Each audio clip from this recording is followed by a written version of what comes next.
Welcome to another edition of Inside Titan Sports. I'm your host, Jeff Radcliffe, and for the next half hour, we'll get you caught up on all things Eastern Florida State College athletics. On the schedule today, we've got our first look at the fall season here for the baseball team as they look forward to spring with head coach Jeff Tam. We'll see what they've been up to. We'll also check in on the men's basketball program and head coach Jeremy Schulman. They're in their preseason and looking ahead to Titan Madness, and we will look forward to that in just a few. But we will start with the number one team in the nation, the women's soccer team, led by head coach Jeff Carr and Paula Estia-Zaran, who is the athlete of the month here at Eastern Florida State College, the student athlete of the month. After just an amazing run here, you're now the all-time leading scorer, now 18 goals, and congratulations, guys. The goals keep coming, the wins keep coming more importantly. Yes, thank you so much. Paula's done a great job. We have a lot of balance in scoring this year, so it's really exciting as we move forward in the season. Yeah, 9 goals, 6 assists in 3 games. How do you do it? And is it all about the teammates in this sense? Yes, of course. It's all about the teammates because we are playing good these past games, and that's all for them. Talk about just this past week, you go to Chicago, play a couple of games that were, I think, lopsided is a fair word to use, a combination of a 31-0 aggregate score against Wabanzi in Lake County.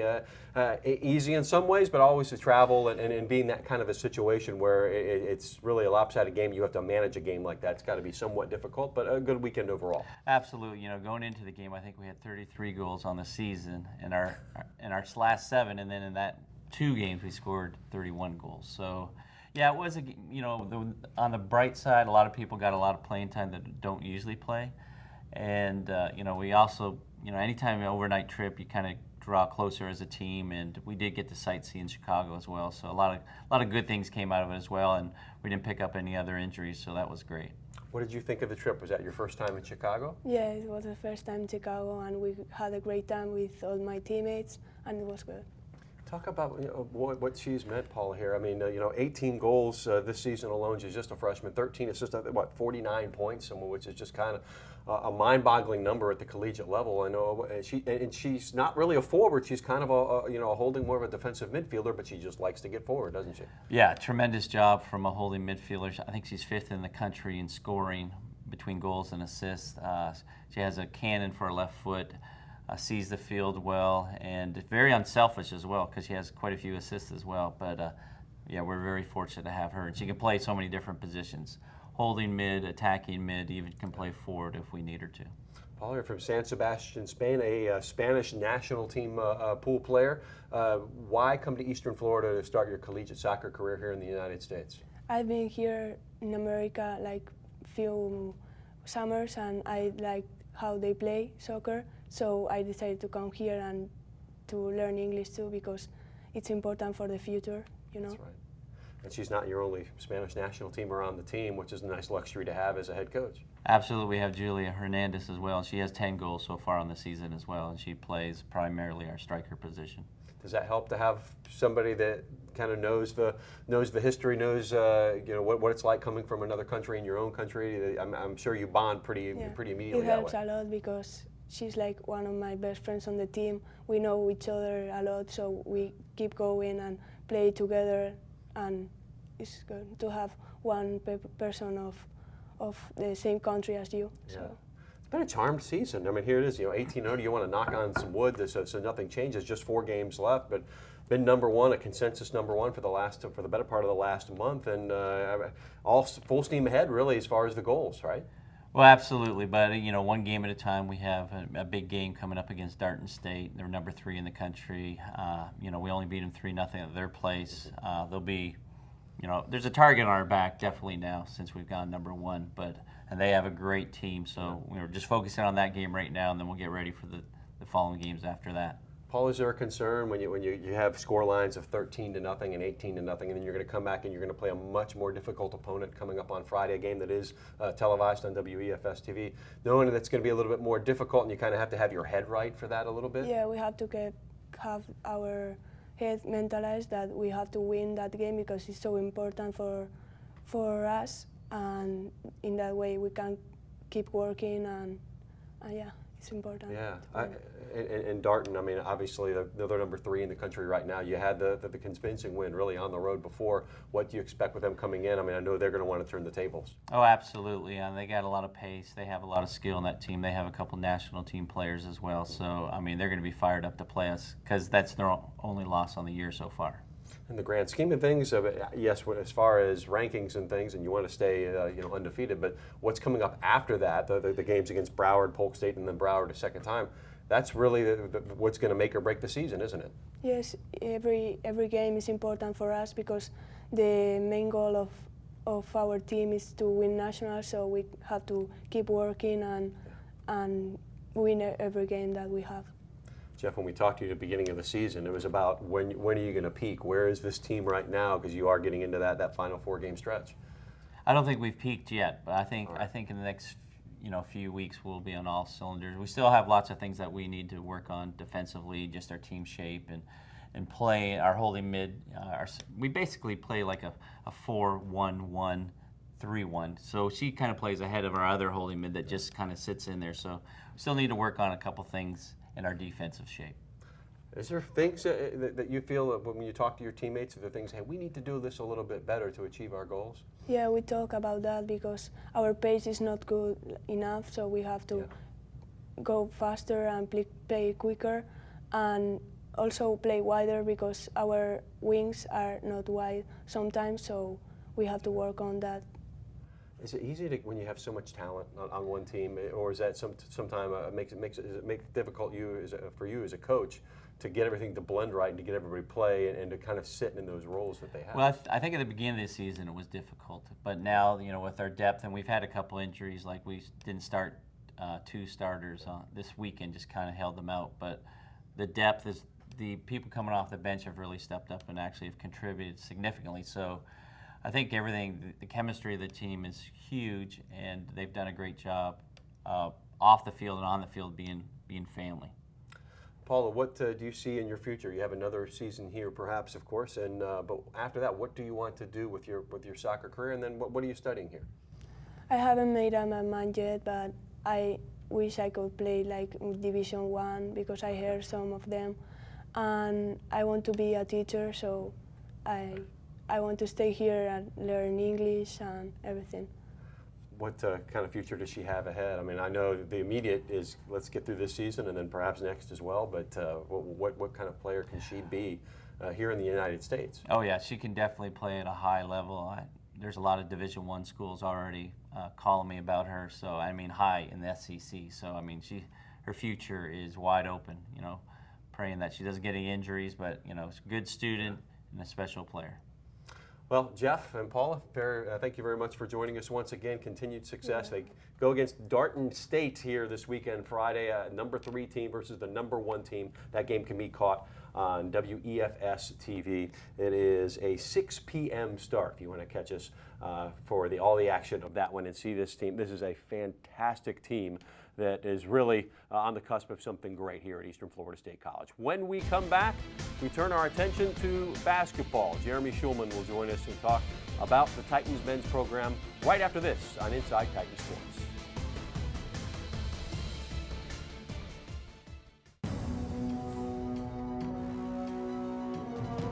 This is where we're building the future.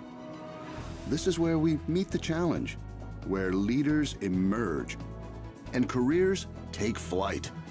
This is where you discover new opportunities.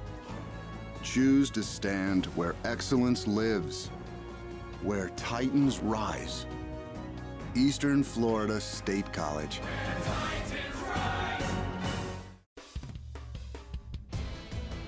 Welcome back to Inside Titan Sports. I'm your host, Jeff Radcliffe. We will now take this opportunity to go inside the Titan Fieldhouse and check out the men's basketball program led by 3-time Coach of the Year, Jeremy Schulman. And Coach, this is an exciting time to be a coach and to be a fan of the Titans basketball program, isn't it?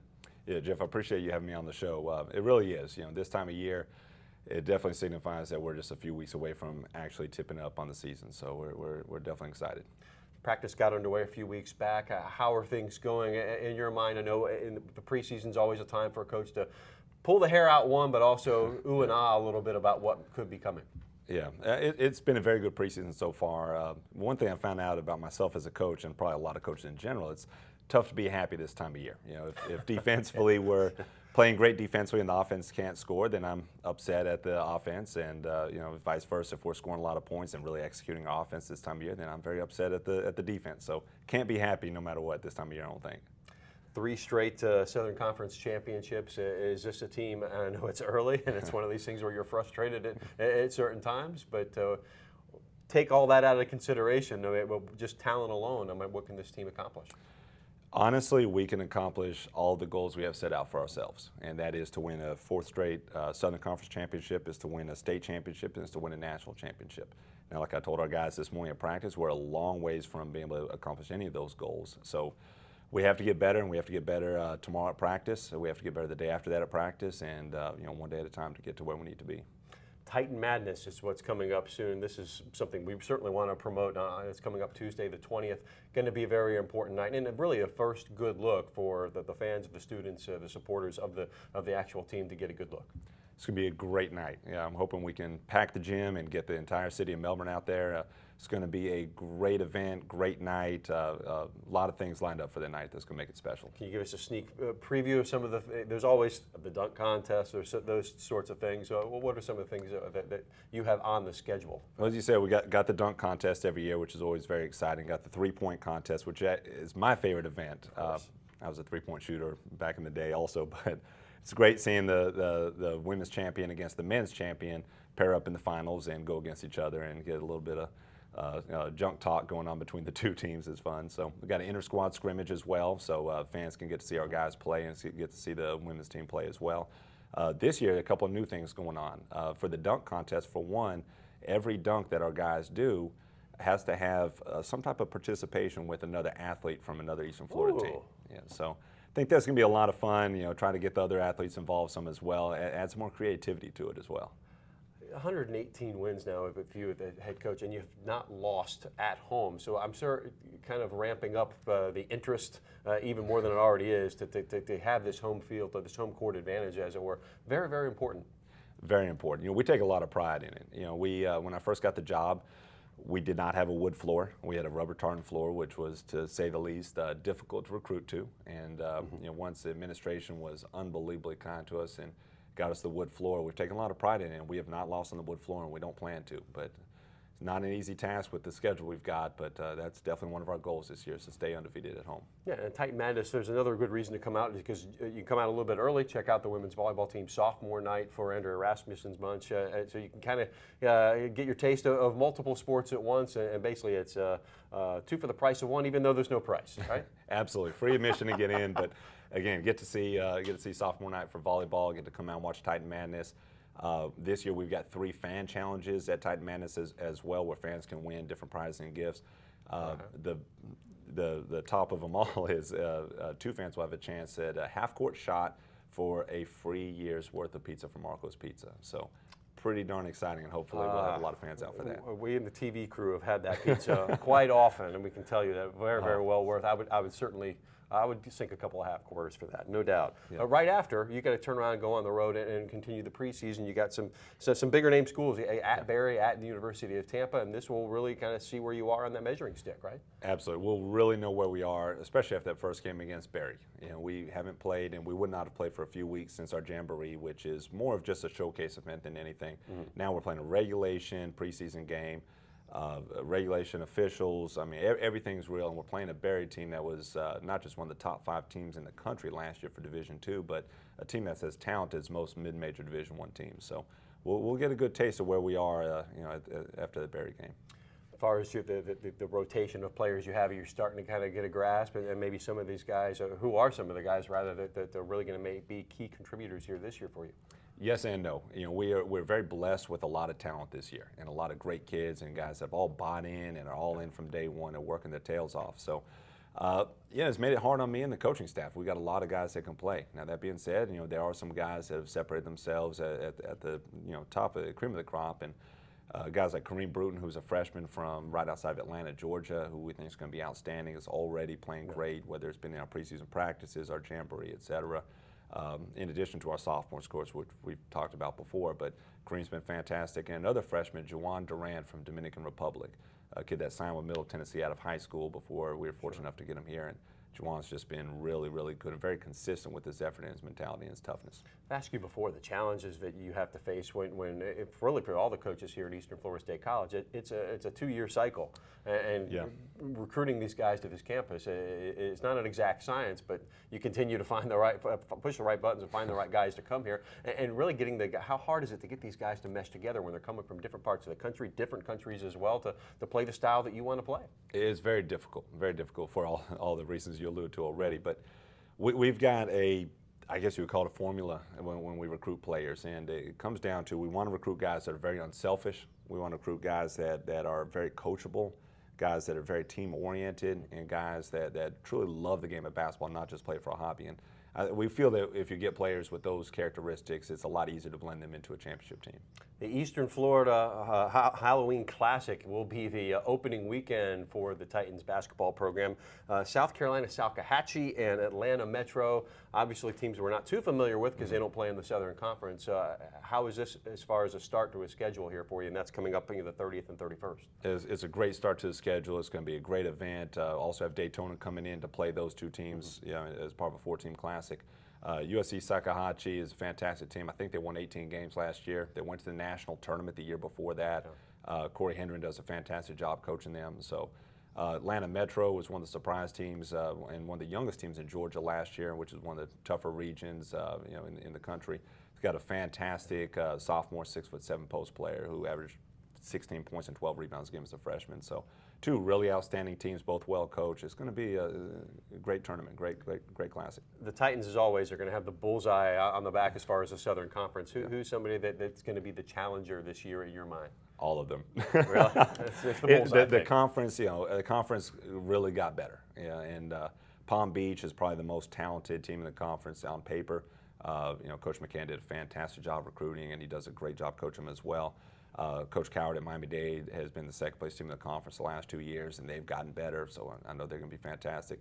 Coach Starkman does as good of a job as any coach in the conference at Broward. They're nationally ranked last year, and he's got an unbelievable team. Indian River will be improved, and ASA Miami with Coach Doobie is the new team in the conference, and they're talented as well. Jeremy Schulman, head coach of the men's basketball program, thank you very much, and best of luck. And, of course, make sure you check out Titan Madness. That is coming up Tuesday, October 20th. Get to the field house to check out all the action there. Now we're going to shift gears when we come back. We'll go outside Bruce Bochy Field for the first time here on Inside Titan Sports and talk with the head coach, Jeff Tam. That's when we come back. Eastern Florida State College. This is where you discover new opportunities, where you pursue your dreams, and careers take flight. Apply now for new bachelor and associate degree programs in business, healthcare, computer technology, and other growing fields. Eastern Florida, where Titans rise. Apply today. Welcome back to Inside Titan Sports. I'm your host, Jeff Radcliffe. And now, as promised, we're talking a little baseball with head coach Jeff Tam of the Titans. And welcome in, the first time in the chair here. And what's right now, we're, I guess, in not necessarily a preseason mode because we're in the fall. It's the fall season. You say it's an evaluation season right now. And how are you guys keeping busy right now? Well, thanks for having me. And it is our fall. It's informal. We do a lot of evaluating, try to see strengths and weaknesses and where we need to make players better. Last year, talk about how that season went in your mind. I know it was a nice, strong finish to the season, 9-3 down the stretch there in the regular season. 30-21 was the record. In the end, you always lose that last game, and it's never really a good feeling or a good taste in your mouth. Absolutely. We went into the last conference game tied for first place. Ended up losing that game, I believe, 3-2 to Palm Beach. They won the conference. We ended up in third place somehow. I'm not sure how that worked out. Still qualified for the playoffs. And lost a heartbreaker in the bottom of the ninth, against a team from the Panhandle. You're, a Brevard County original from O'Galley High School, went on to matriculate to Florida State, played 6 years in the major leagues. So how is the adjustment now? This is going to be your 4th season here coaching in Eastern Florida. How are things been? Are they on schedule as far as your mind? I think so. Took over a program that, was kind of in disarray, wasn't winning very many baseball games, and I think we've turned around in a hurry. It's a tribute to my coaching staff and their dedication, but I think we're doing well. The end goal is to get to the state tournament and then make it to the national tournament. And so far we've come up short, but we're making good strides every year. I asked Jeremy, what is the challenge? When you have such a turnover every couple of years, you're losing such a good crop of players, and then you don't have the benefit of a 4-year school to really kind of get to know these guys and kind of push the right buttons.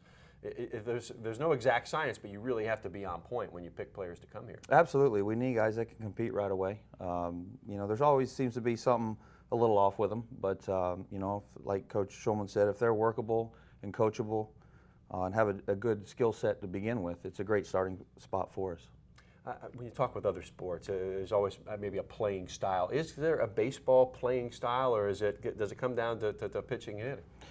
It does. Pitching and defense will win a lot of baseball games, but I like to ask our guys to stay aggressive, run the bases aggressive, push the game towards the other team, and make them make mistakes. Yeah, make them uncomfortable. Absolutely. That's what you hear a lot of coaches say. Talk about some of the players that you're going to have to replace. Lou Silverio, Nick Capper. The good news is you have 2 more Cappers coming back, but they had quite the contribution last year for you guys. Absolutely. I just keep telling them I believe I stole them out of high school. They were walk-ons initially, earned scholarships. They both, from Coach Dooley at Melbourne Central Catholic, he did a tremendous job preparing them. They just play the game the right way. Day in, day out, they work hard. They're going to be tough to replace next year. They're just great kids and very good baseball players. What did you learn from last season of 16-12 in a really, really tough conference in the Southern Conference? And how do you expect things to, number one, shake out, but how are things going to look with some of the other teams you have to face? I think every year it's going to be a dogfight. I mean, it's just the way it is. They rebuild just the way we're trying to, and they get great players, and we're always fighting for the same players, and there won't be a year go by where someone runs away with this conference. Now, having a facility like the Bruce Bochy Field, that whole complex, I'm sure that's making your and your coaching staff's job as a recruiter a little bit easier, huh? Absolutely. We couldn't be more thankful and grateful for what the school's done for us and Dr. Ritchie and Coach Carr. Everything out there is just brand new. It's pristine. It's just fun to show up and be at a place that you actually enjoy to be at.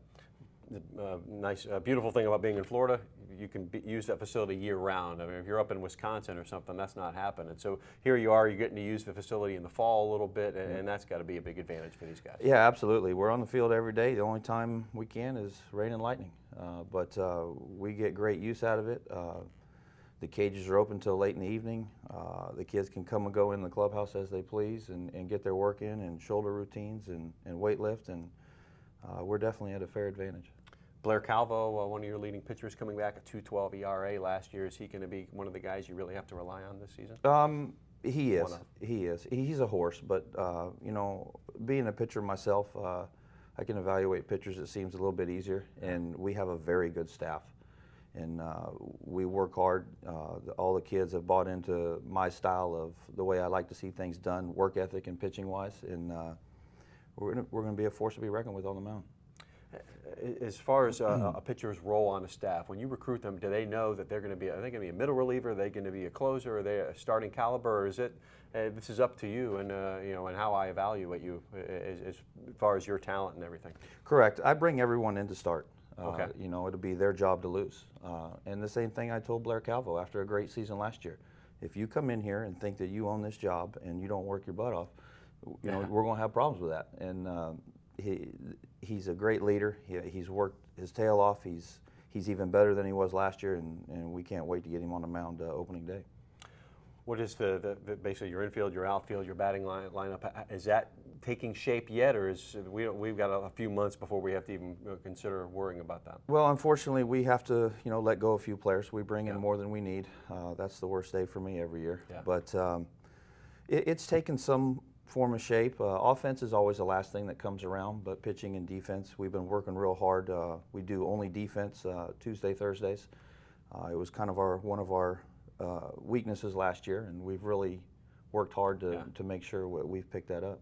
Jeff, I imagine you feel just a sense of pride because you're kind of here in your hometown coaching collegiately and really shaping these kids to maybe not necessarily play baseball, but to take the next level just in their lives. And it's got to be really, really rewarding for you. I couldn't be more fortunate to be in my backyard, like you said.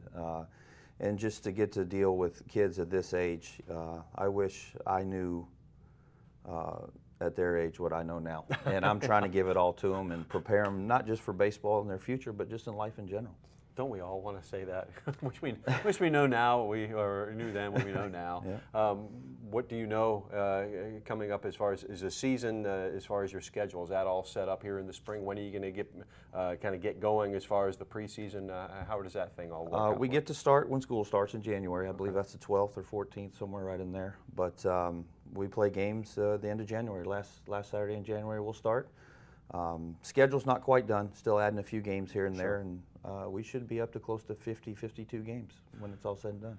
You're a coach at a school who's really, really valuing athletics, as you mentioned with Dr. Ritchie, and and the athletic director Jeff Carr as well. And you've got so many sports around you that are achieving high levels of success. The soccer programs, just a few to name a few.